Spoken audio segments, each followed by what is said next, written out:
parole de Dieu dans l'Exode, chapitre 18. Exode, chapitre 18. Alléluia. À partir du verset 13 jusqu'au verset 21.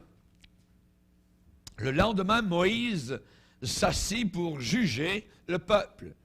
Et le peuple se tint devant lui depuis le matin jusqu'au soir. Le beau-père de Moïse vit tout ce qu'il faisait pour le peuple et il dit, « Que fais-tu là avec ce peuple? Pourquoi sièges-tu seul? Et tout le peuple se tient-il devant toi depuis le matin jusqu'au soir? » Moïse répondit à son beau-père, « C'est que le peuple vient à moi pour consulter Dieu. Et quand ils ont quelque affaire, ils viennent à moi. Je prononce entre eux et je fais connaître les ordonnances de Dieu et ses lois. » Le beau-père de Moïse lui dit, « Ce que tu fais n'est pas bien. Tu t'épuiseras toi-même et tu épuiseras ce peuple qui est avec toi, car la chose est au-dessus de tes forces. Tu ne pourras pas y suffire seul. Maintenant, écoute ma voix, je vais te donner un conseil. Et que Dieu soit avec toi. Sois l'interprète du peuple auprès de Dieu et porte les affaires devant Dieu. Enseigne-leur les ordonnances et les lois et fais-leur connaître le chemin qu'ils doivent suivre et ce qu'ils doivent faire. Choisis parmi tout le peuple des hommes capables, craignant Dieu, des hommes intègres, ennemis de la cupidité. Établis-les sur eux comme chefs de 1000, chefs de 100, chefs de 50 et chefs de 10. Amen. Seigneur, nous te bénissons. Combien tes voix sont merveilleuses, combien tu portes véritablement le beau nom de conseiller. Seigneur, nous te bénissons car tu donnes de très bons conseils. Tu ne veux pas que nous nous épuisions. Tu ne veux pas que nous fassions des burn-out.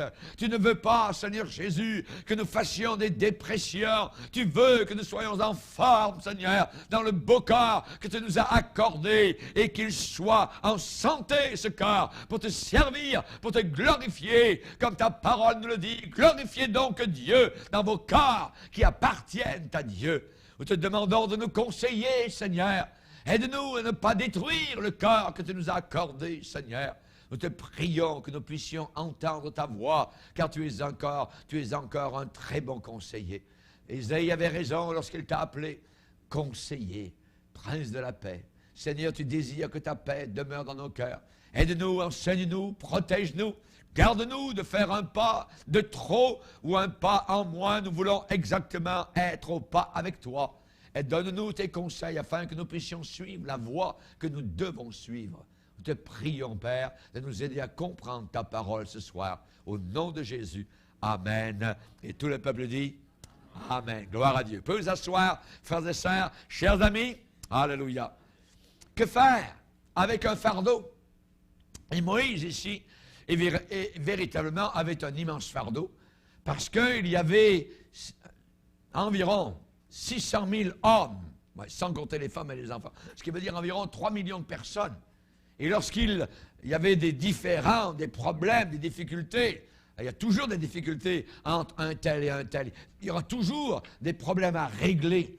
Et Moïse faisait venir tout le peuple devant lui. Et le peuple se tenait du matin jusqu'au soir, attendant leur tour pour régler leur conflit avec un tel. C'était juste Moïse qui était le seul juge. Vous vous rendez compte, tous les problèmes. À la fin de la soirée, il était complètement, je dirais, vanné, complètement burn-out, complètement, je dirais, fatigué, brûlé. Et le peuple aussi qui s'était tenu debout toute la journée en attendant Moïse et les conseils et les lois de Dieu, ainsi de suite. Donc, et son beau-père lui a donné un très bon conseil. Ça serait mieux pour alléger ton fardeau d'établir Des hommes, pas n'importe qui. Les standards étaient là. Des hommes capables. Des hommes avec une capacité. Des hommes intègres.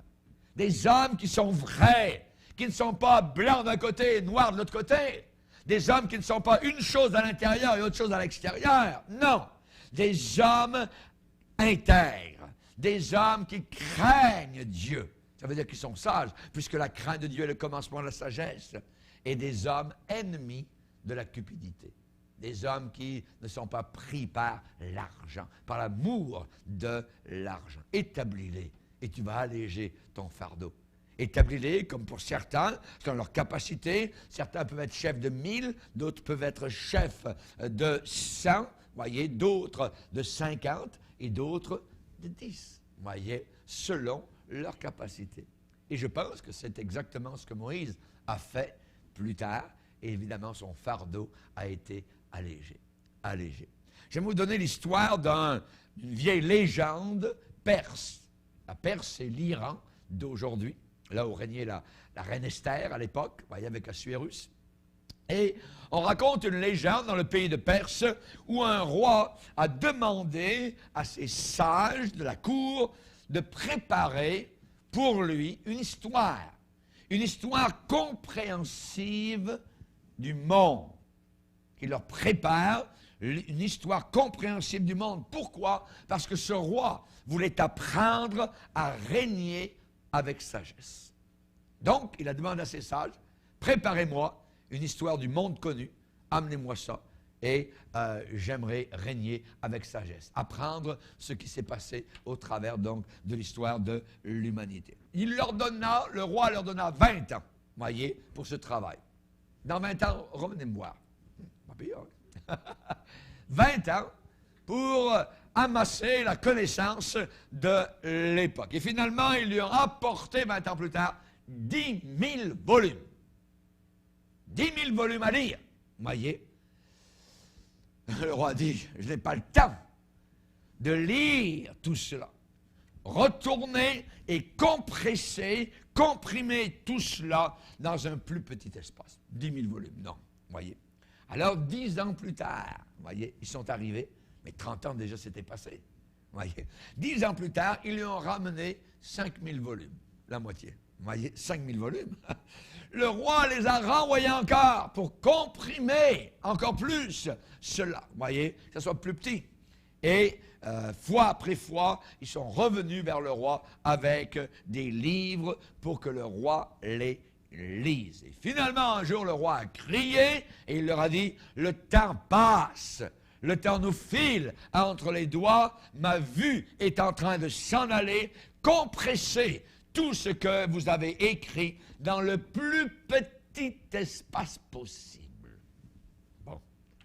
Et à la fin de l'année, en un an, ils sont revenus, le chef de tous ces sages de la Perse est arrivé vers le roi et il a dit, voici, votre majesté, nous avons enveloppé l'histoire de l'humanité en une phrase.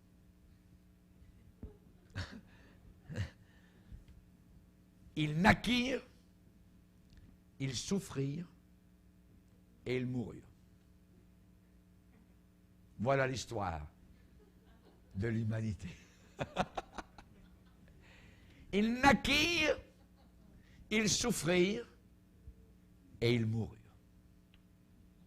Job, l'homme de Dieu a dit, l'homme naît pour souffrir.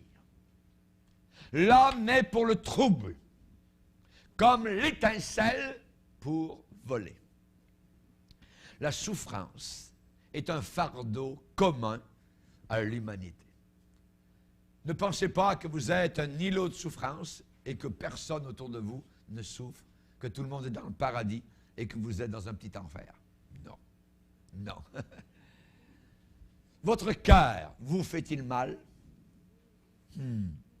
Que faire, pasteur Bourgier, avec mon fardeau qui m'alourdit, qui m'abat, qui m'écrase? Eh bien, la Bible donne une réponse en 3 parties. J'aimerais vous la donner ce soir. 3 déclarations de la Bible qui peuvent vous sembler, à prime abord, se contredire l'une l'autre. Mais, quand on prend les trois ensemble, eh bien, elles s'emboîtent, toutes les trois, merveilleusement. Trois déclarations. C'est la prescription de Dieu comme étant un médecin. Le médecin des cœurs, le médecin des âmes, pour un cœur qui est alourdi, pour un cœur qui est triste. Le premier conseil du Seigneur, c'est de dépendre de Dieu. Absolument. On va lire, si vous voulez bien, dans le psaume 55. Psaume 55, dans la parole de Dieu. Psaume 55, et spécialement, nous lisons un verset, le verset 23, où il est dit « Remets ton sort à l'Éternel, et il te soutiendra. Il ne laissera jamais » notez le mot « jamais » qui est inspiré par le Saint-Esprit. Il ne laissera jamais chanceler le juste. Remets ton sort. Remets, ça veut dire abandonne. Il y a une remise, il y a une reddition, il y a un abandon. Remets ton sort, remets ta vie, remets ton présent, remets ton futur, remets ton passé même, oublie-le. Remets tout cela entre les mains du Seigneur et il te soutiendra. Tu auras un soutien. En anglais, ça dit « Cast your burden upon the Lord ». Ça veut dire « Jette ton fardeau sur le Seigneur ». Qu'il roule ce fardeau jusqu'aux pieds de Jésus. Amen. Ce psaume, le psaume 55, a été écrit par un homme écrasé par la vie. Ce psaume 55 a été écrit par un homme brisé, littéralement. Et il va déclarer d'une façon ou d'une autre, mais je vais vous le dire dans des mots qu'on comprend tous bien, cet homme a dit « Je suis vaincu par mes troubles. Je suis vaincu par mes troubles. Le méchant amène le trouble contre moi. » Et il va s'exclamer en disant « Oh, si j'avais les ailes de la colombe, je m'envolerais, je trouverais le repos, je fuirais bien loin. J'irai séjourner au désert. Je prendrai une chambre dans un motel au coin du désert. Et là, je serai bien. Je serai tranquille. Oh, si j'avais les ailes de la fuite. » C'est ce que cet homme est en train de dire. Il n'arrive pas à supporter ce qu'il est en train de vivre. Ça a été la tentation de David, s'envoler vers une cabane dans les montagnes. La vie est trop dure, dit David.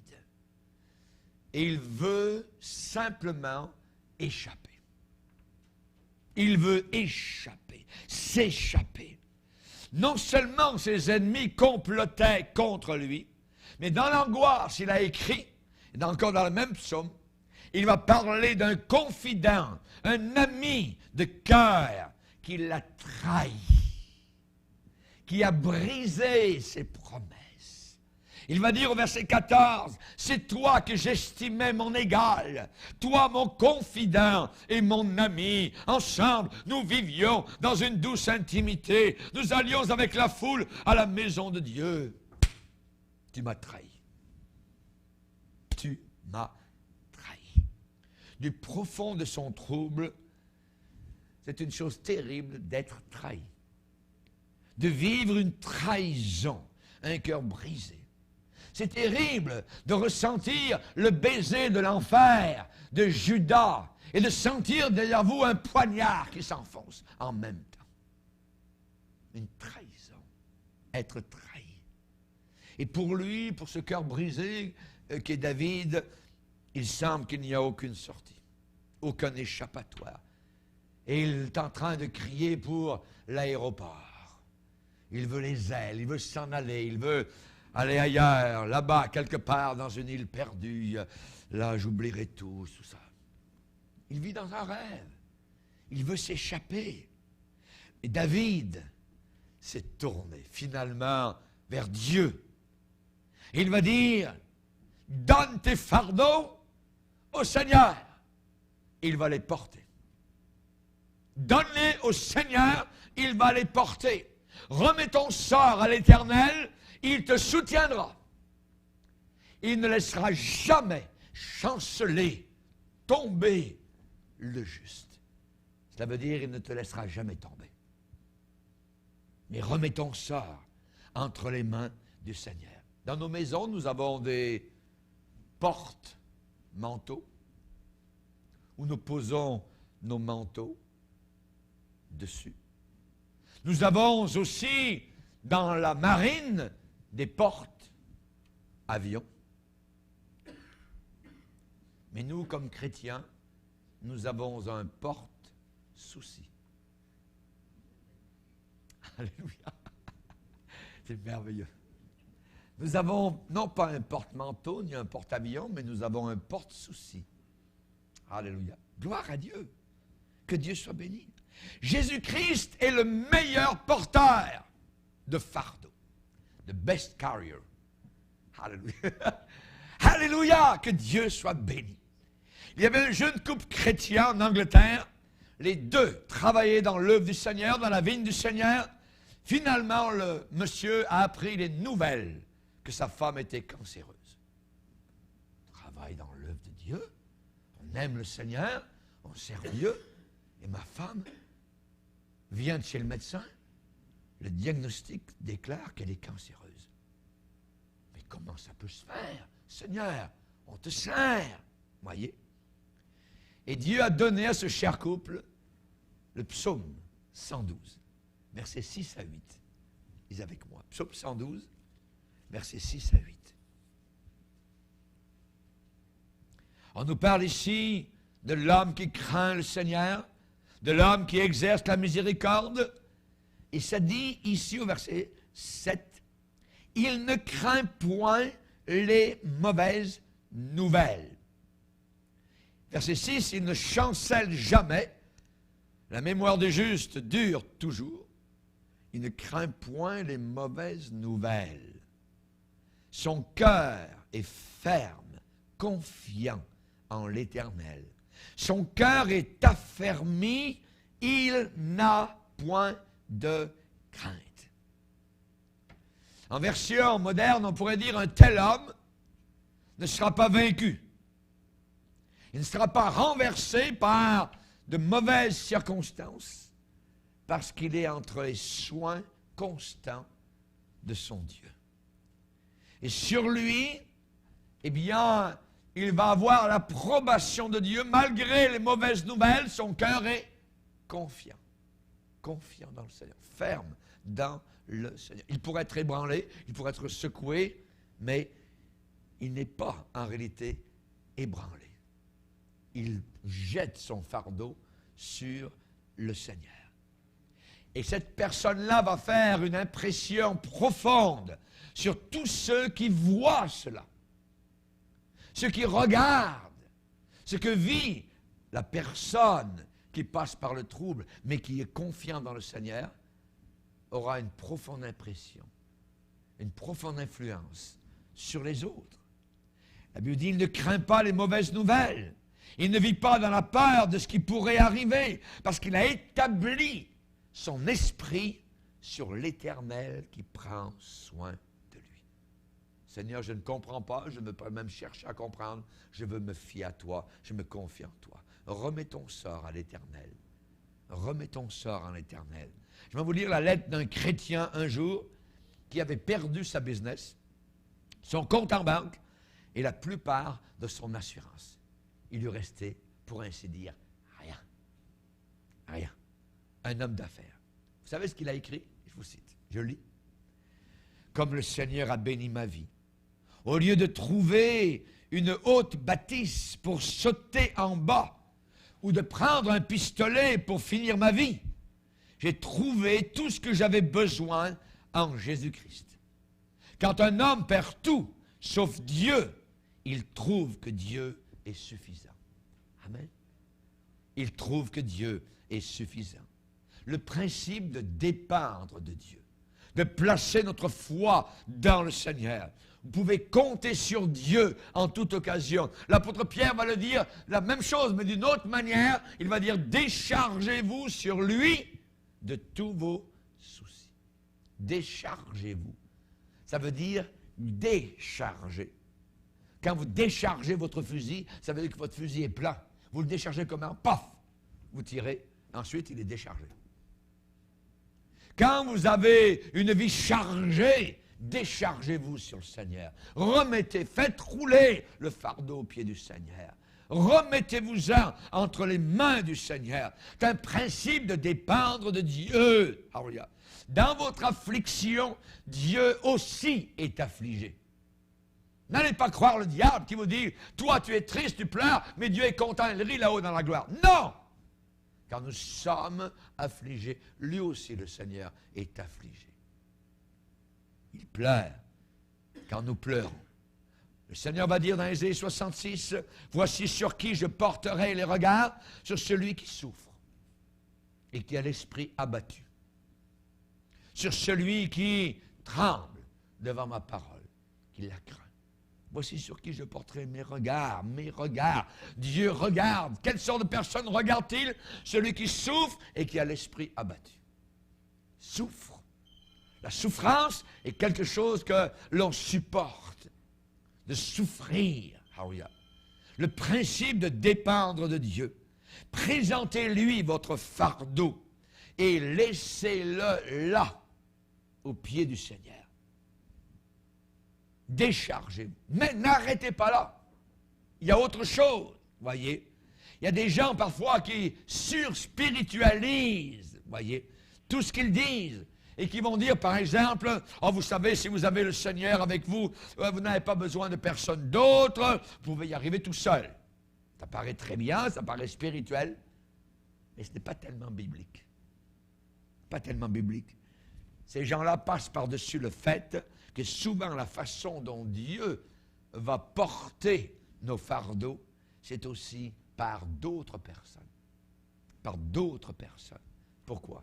La Bible continue, je vous ai dit que ça s'emboîtait. Portez les fardeaux les uns des autres et vous accomplirez la loi de Christ. De porter les fardeaux les uns des autres. Voyez? Et on parle ici, non pas uniquement de dépendre du Seigneur, mais là, on passe à une autre façon pour nos fardeaux, c'est une charité mutuelle.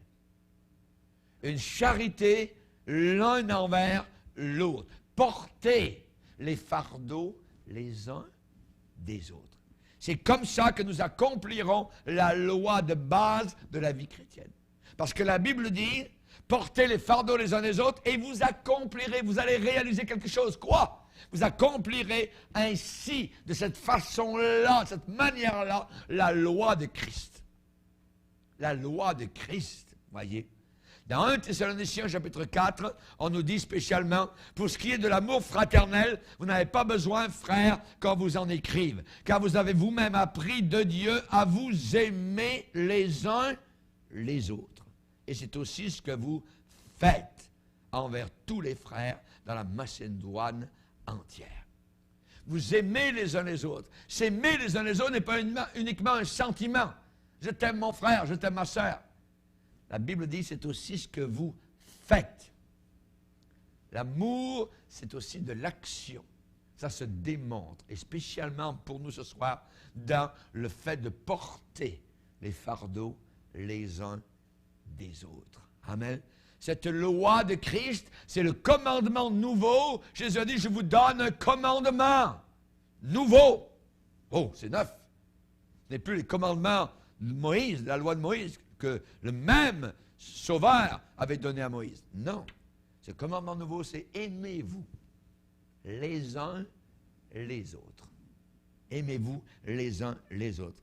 Il y avait un mari dont la femme était cancéreuse qui a dit, des amis, véritablement, ont été des bénédictions du Seigneur, car ils ont beaucoup aidé de toutes sortes de façons.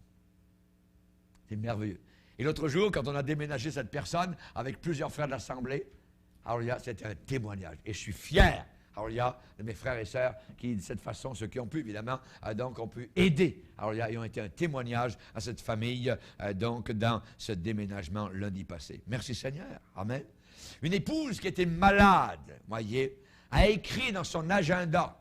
Vous savez ce qu'elle a écrit? Elle était malade, cette femme-là.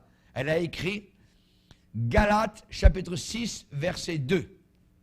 Aujourd'hui, j'ai réalisé que j'avais besoin d'aider à porter les fardeaux des autres, même si moi-même je souffre du cancer.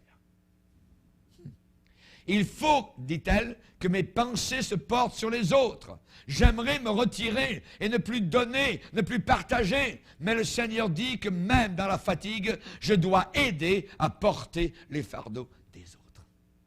Merveilleux. Même nous-mêmes. Alors, il y a des gens qui ont des gros fardeaux, mais ils ne regardent pas spécialement à leur fardeau. Ils vont regarder au fardeau des autres et on dirait que le leur est bien plus léger. En aidant les autres. Nous ne pouvons pas porter les fardeaux des autres si nous ne les connaissons pas. Il faut, évidemment, que nous connaissions quels sont ces fardeaux-là. Parfois, on peut le savoir comme ci, comme ça, au travers des branches, voyez. Mais c'est bon, alors il y a de pouvoir connaître certains fardeaux d'un frère ou d'une sœur, et il y a très peu, parfois, de partage de cette sorte-là parmi les chrétiens. On veut garder nos fardeaux personnels, voyez. Oui, c'est personnel, vous avez le droit de le garder, mais parfois aussi, c'est bon de pouvoir partager, hein, et non pas juste pour savoir, pour aller picorer ou tout ça, ou raconter, mais pour pouvoir spécialement prier avec, partager. Alors il y a porter ces fardeaux les uns des autres. Et déjà, quand on sait que quelqu'un d'autre sait, alors il y a, quand on a partagé, ça fait aussi du bien à la personne, parce qu'elle a déjà partagé ce fardeau-là avec quelques frères. Gloire au Seigneur. Parfois, nos églises sont tellement impersonnelles qu'il y a des gens qui peuvent venir s'asseoir pendant toute une réunion et n'avoir aucune place pour pouvoir partager leur fardeau. Vous voyez? Il faut que nous puissions avoir des moments où on peut partager aussi nos fardeaux les uns avec les autres. Amen. Nous essayons parfois aussi de cacher le fait que nous, les chrétiens, nous avons des problèmes. Parfois, on voudrait faire croire qu'on n'a aucun problème. Vous voyez, nous avons certains problèmes, nous aussi, c'est vrai. Venir à Jésus-Christ ne rend pas parfaite, voyez, notre voie. Notre chemin, soudain, n'est pas, je dirais, un tapis rouge avec un bol de cerises ici, avec une crème glacée de l'autre côté, hein, avec des belles roses et tout ça. Il n'y a plus aucun... Oh non, le chemin parfois est rocailleux. On est bordé d'un côté par une ronce, de l'autre côté par une épine. Là-bas, il y a un serpent qui est en train de sortir de la muraille. Alors il faut passer par là. Il y a toutes sortes de choses qui peuvent nous arriver. Et je dirais que venir à Jésus, eh bien, nous rend pas automatiquement, je dirais, parfaits, ni les choses ne sont pas automatiquement parfaites. Venir à Jésus-Christ a fait que nos péchés sont pardonnés, notre vie est transformée, il y a une paix intérieure. Mais Jésus a dit, vous aurez du trouble dans le monde. Prenez courage, j'ai vaincu le monde. Amen. Donc il a promis des troubles, des problèmes, des difficultés. Et c'est Barnabas, l'exhortateur, l'encourageur, qui a dit, c'est par beaucoup de tribulations, par beaucoup d'épreuves, qu'il nous faut entrer dans le royaume de Dieu. Alléluia. Donc n'ayons pas peur. Parfois, quand vous êtes dans l'épreuve, le diable vient dire, c'est parce que certainement tu as des péchés ici, tu as des péchés là, regarde, c'est de suite, vous voyez, il vient vous accuser. Non, le trouble vient. Job a dit, hein, l'homme naît, pour le trouble, comme l'étincelle naît pour voler. Vous aurez du trouble dans le monde, mais prenez courage, j'ai vaincu le monde. N'oubliez pas qu'un jour, il n'y aura plus aucun trouble. Alléluia. Un jour, ça va arriver. Amen. Ce ne sera plus utopique, ça sera la réalité. Vous n'aurez plus aucun problème là-haut dans la gloire. Ici-bas sur la terre, il y a encore des larmes à verser, mais le Seigneur a dit que là-haut dans le ciel, il essuierait toutes nos larmes. Toutes nos larmes. Merci Seigneur. Et parfois, évidemment, le chrétien est déprimé, parfois le chrétien est découragé, il peut être parfois abattu, il peut être parfois défait. Voyez, on a besoin d'être prêt à ôter le masque que nous amenons parfois à l'église. Et ce masque est en train de dire, tout va bien. Tout va bien. voyez, alors qu'en réalité, tout va mal. Alors qu'en réalité, ce n'est pas vrai, voyez. Quand nous avons des problèmes, soyons assez honnêtes, pour dire, Haouya, à un frère, à une sœur, mon frère, ma sœur, veux-tu m'aider, Haouya, à prier? J'ai un problème, j'ai une difficulté, Haouya. Cette semaine, j'ai été tenté véritablement, Haouya, ou parfois même un chrétien peut confesser. Comme la Bible déclare, confessez parfois même vos péchés, les uns aux autres. Cette semaine, franchement, je suis tombé. Et j'ai besoin qu'un frère, une sœur, Haouya, prie pour moi. Haouya, j'ai besoin de secours, s'il vous plaît. Amen. La Bible dit, confessez donc vos péchés, vos fautes, les uns aux autres. Et priez les uns pour les autres. Amen. On n'est pas là pour accuser, pour détruire. Haouya. Certains ont déjà dit que dans l'armée chrétienne, on tue les blessés. T'es blessé? Paf, paf. Voyez? Allez, roule. Roule dans le fossé. Voyez? Non, il ne faut pas qu'il en soit ainsi. Nous sommes là pour relever. Amen. Nous sommes là pour aider. Si quelqu'un voit son frère qui a commis une faute, la Bible dit, eh bien, c'est de l'aider. Parce qu'attention, toi-même aussi, tu peux être tenté terriblement, et peut-être qu'un jour, ce sera toi qui seras dans le fossé. Amen. Et j'aimerais vous lire dans Galates 6, où il dit, frère, si un homme vient à être surpris en quelque faute, vous qui êtes spirituels, redressez-le avec un esprit de douceur. Prends garde à toi-même, de peur que tu ne sois aussi tenté. Portez les fardeaux les uns des autres et vous accomplirez ainsi la loi de Christ. Si quelqu'un pense, s'imagine être quelque chose, quoiqu'il ne soit rien, il s'abuse lui-même. Que chacun examine ses propres œuvres, et alors il aura sujet de se glorifier pour lui seul, et non par rapport à autrui. Car chacun portera son propre fardeau. Peut-être que vous portez un fardeau, vous qui m'écoutez, que vous n'avez pas partagé avec quelqu'un d'autre. Et comment peuvent-ils vous aider si c'est inconnu totalement? Il faut que nous puissions partager, pas obligé d'aller dans certains détails, si on ne veut pas, mais de dire, j'ai besoin de prière. Je suis alourdi, j'ai un fardeau sur le cœur, voyez. Et pour développer cet esprit de charité mutuelle avec nos frères et sœurs en Jésus-Christ, il faut passer du temps à écouter, à bien écouter, parfois à lire entre les lignes, parfois à prier l'un pour l'autre, à offrir, même parfois s'il le faut, une aide pratique, parfois donner quelques conseils, de s'aider les uns les autres. Amen. Nous devons développer cet esprit, je dirais, de corps, voyez, ce souci mutuel. Et nous aurons un témoignage puissant dans le monde. À ceci, ils reconnaîtront que vous êtes mes enfants, à l'amour mutuel que vous avez les uns envers les autres. Nous ne formons qu'un corps, voyez. Je ne peux pas dire à maman, aujourd'hui, j'ai plus besoin de toi. Toi, je te coupe, là. Attends, je te jette au loin. Voyez. Le pire, ce serait de dire la tête, voyez. Se couper la tête. Non, on a besoin de tous nos membres, du petit doigt comme de mon œil, de mon oreille. J'ai besoin de tout le corps. Et tout le corps s'édifie mutuellement dans l'édification les uns des autres. Amen. Et c'est bon de sentir qu'il y a cette cohésion. Amen. Ensemble, le corps s'édifie par la puissance du Saint-Esprit. Parfois, durant la semaine, vous pensez à un frère, à une sœur. Ou parfois durant la nuit, ou bien vous vous levez le matin, vous pensez, il y a un frère qui vous vient à l'esprit. Pourquoi ne pas prier pour ce frère et cette sœur? Peut-être qu'il y a un besoin qui est là, que le Saint-Esprit est en train de parler. Parfois, il arrive que des chrétiens rêvent à un frère, une sœur. Et parfois, vous ne le voyez plus, vous ne savez même plus où il est, ou quoi que ce soit. Et vous rêvez à ce frère ou cette sœur. Ne serait-ce pas le Saint-Esprit qui est en train de vous dire, prie pour ce frère, prie pour cette sœur qui a besoin de tes prières. Amen. D'être attentif. Au travers des chrétiens soucieux, voyez, c'est là que l'on peut veiller les uns sur les autres. La Bible ne dit pas, surveillez-vous les uns les autres. Il y a des gens qui ont l'œil dans la soupe de l'autre, qui veulent tout savoir, ce qui se passe dans leur maison, même dans la chambre de l'autre. Non, non, non, non. Voyez, mind your business. Voyez, occupons-nous de nos affaires, mais on parle ici de veiller. C'est différent de se surveiller et de veiller sur. Il y a toute une différence. Veiller sur, ça veut dire un soin. Je prends souci, je veux protéger mon frère, ma soeur. Je l'aime, je prie pour ce frère et cette sœur. Je ne suis pas en train de le surveiller. Amen. Donc, au travers des chrétiens soucieux, amen, qui prennent soin, le Saint-Esprit peut aider de cette façon-là. Amen. Et on verra aussi qu'en même temps, un Dieu qui est soucieux prend soin et répond aux prières qui sont dirigés dans la direction d'un frère ou d'une sœur. Alléluia, gloire au Seigneur. Mais encore là, la Bible ne s'arrête pas là.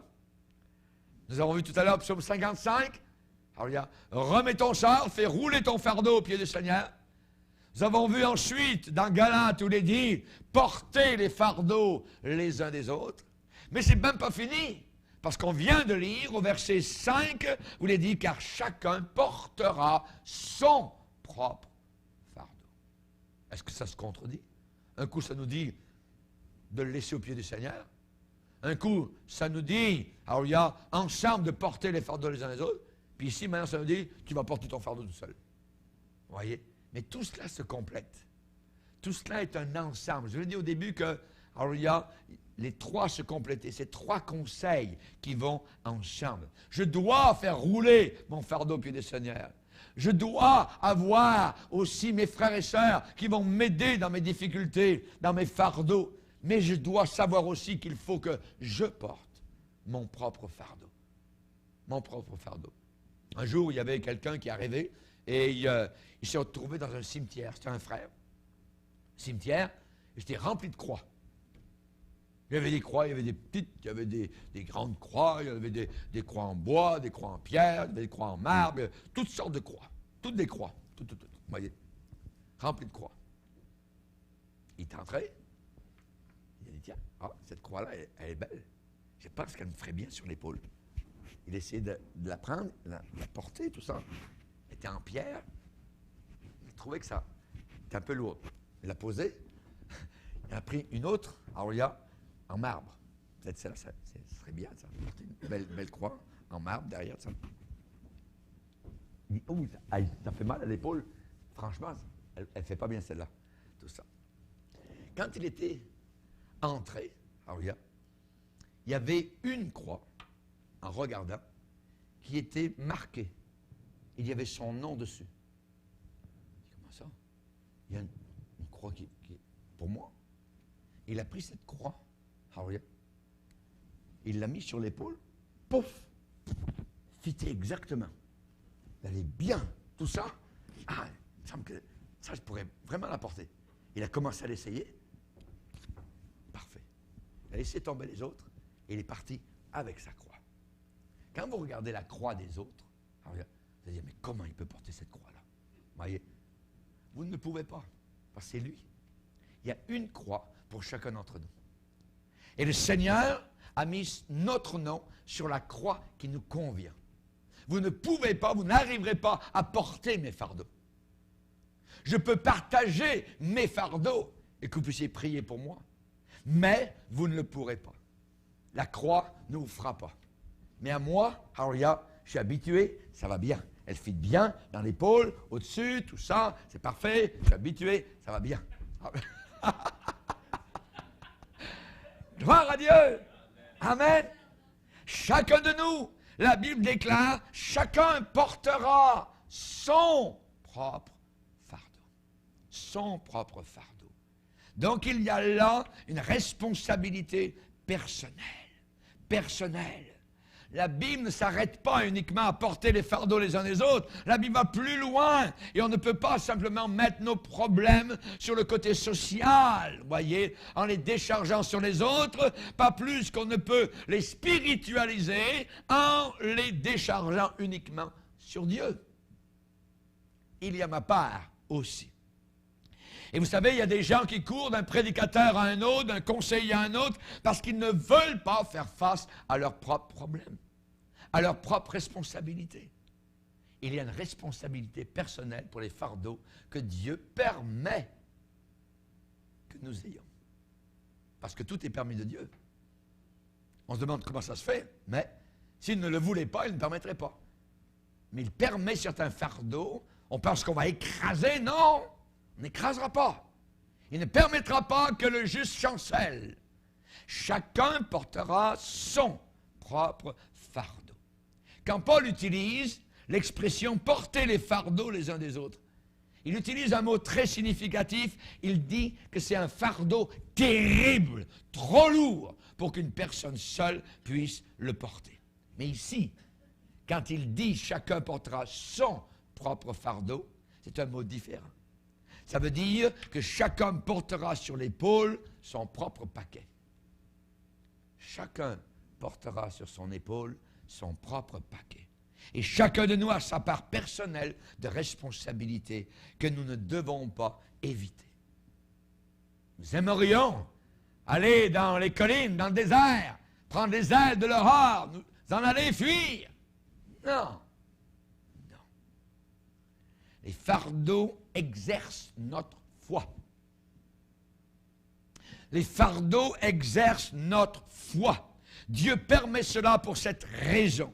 Et les gens qui se soustraient aux problèmes de la vie, les gens qui essaient de remplir leur vallée de larmes, voyez, avec des drogues ou l'alcool ou des voyages ou quoi que ce soit, ils passent à côté d'une bénédiction.